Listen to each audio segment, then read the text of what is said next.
নন্দিনীর ভালো লাগা থেকে সকলকে স্বাগত জানিয়ে পুরুলিয়ার জয়চণ্ডী পাহাড়ে মা চণ্ডী মাতার মন্দিরের সামনে চলে এলাম। মার্চ মাসে গেছিলাম বোনের সাথে পুরুলিয়ার মা চণ্ডী মন্দিরে। দিনের বেলায় সূর্যের তাপ প্রখর, সেই তাপকে উপেক্ষা করে বোনের সাথে হাত মিলিয়ে চলে গেলাম জয়চণ্ডী পাহাড়ে মায়ের কাছে। মার্চ মাসে পুরুলিয়াকে চেনা যায় না। দিনের বেলায় প্রখর রোদ, তার সাথে গাছে রয়েছে পলাশ, আর রাত্রিবেলা বেশ ঠান্ডা, আর মাঝে মধ্যে বেশ ভারী বৃষ্টিও হচ্ছে। সিঁড়ি বেয়ে বেশ খানিকটা উপরে উঠে এসেছি।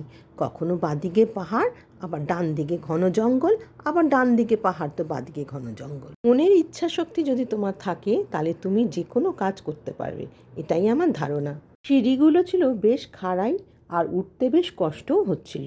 পাহাড়ে ওঠার ভালো লাগা আমার অনেক ছোটবেলা থেকে, তাই সব ক্লান্তি দূরে রেখে মনের জোর নিয়ে এগিয়ে চললাম সামনের দিকে।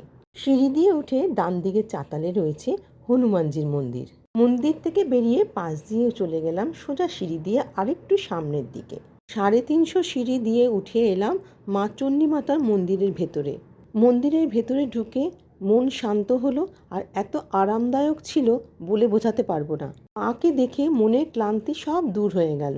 1 ফেব্রুয়ারি মার বার্ষিক অনুষ্ঠান হয়। সেই দিন পাড়ার মেয়েরা বউরা মিলে এই ফটো নিয়ে প্রভাত ফেরিতে বের হন, আর 150 ঘড়া জল 350 সিঁড়ি বেয়ে মার মন্দিরে নিয়ে আসে মেয়েরা। এই মন্দিরে ঠাকুরমশাই বললেন প্রতিদিন সকালে মার মন্দিরে 10টার সময় আসেন উনি পুজো করতে। পুজো সেরে সিঁড়ি বেয়ে নিচে যান বাড়িতে খেতে। পর বিকেলে আবার উনি আসেন সিঁড়ি বেয়ে ওপরে মায়ের কাছে সন্ধে দিতে। এও সম্ভব মার কৃপাতে। মার কৃপা ছাড়া যে কিছুই সম্ভব নয় এই দুনিয়াতে। এতক্ষণ পাশে থাকার জন্য সকলকে আন্তরিক ধন্যবাদ।